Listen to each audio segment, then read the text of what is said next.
And I think what's so important here is that we have to constantly keep in mind is that the market does exert a force, almost a gravitational pull on these objects. So in order to get from point A to B, from source country to market country, there is a vast channel of distribution. And so what we need to be really thinking about is how we interrupt that distribution channel and how we affect the flow of commerce.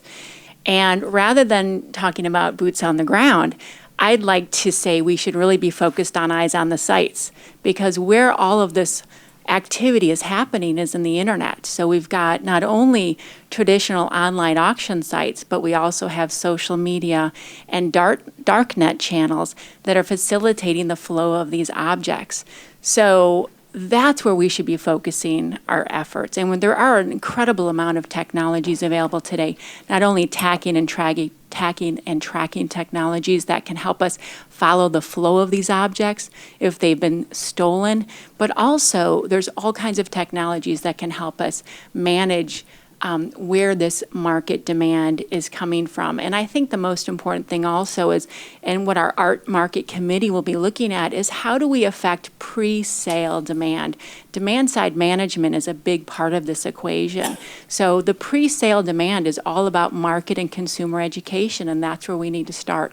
It's been done very effectively in the ivory trade. If we look at that as a model, I think we can also apply some of those characteristics to the antiquities trade.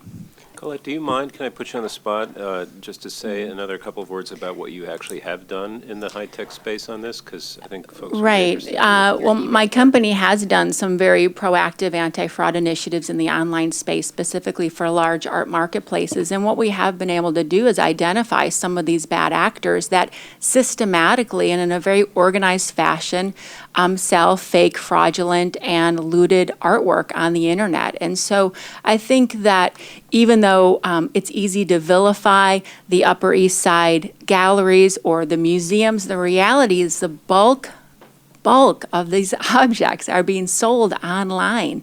And those channels of distribution have to be interrupted. And market education at the lowest and most common denominator level is what we need to do. I'm going to ask the ambassador to come in 1 second, but Emmanuel, will you just pick up on the cyber side of things? What is it that Interpol is doing to reinforce that fight online? Thank you very much for this question. I think it's very key what you just mentioned, because in addition to be a specialist in works of art and investigation and financing, you also need now to be a specialist in cybercrime. And I wouldn't buy $1 million head without seeing it, but I may know about it through the dark web, through what is called Tor, the onion ring, or I would pay it through cybercurrency, and tracking cybercurrency is very difficult.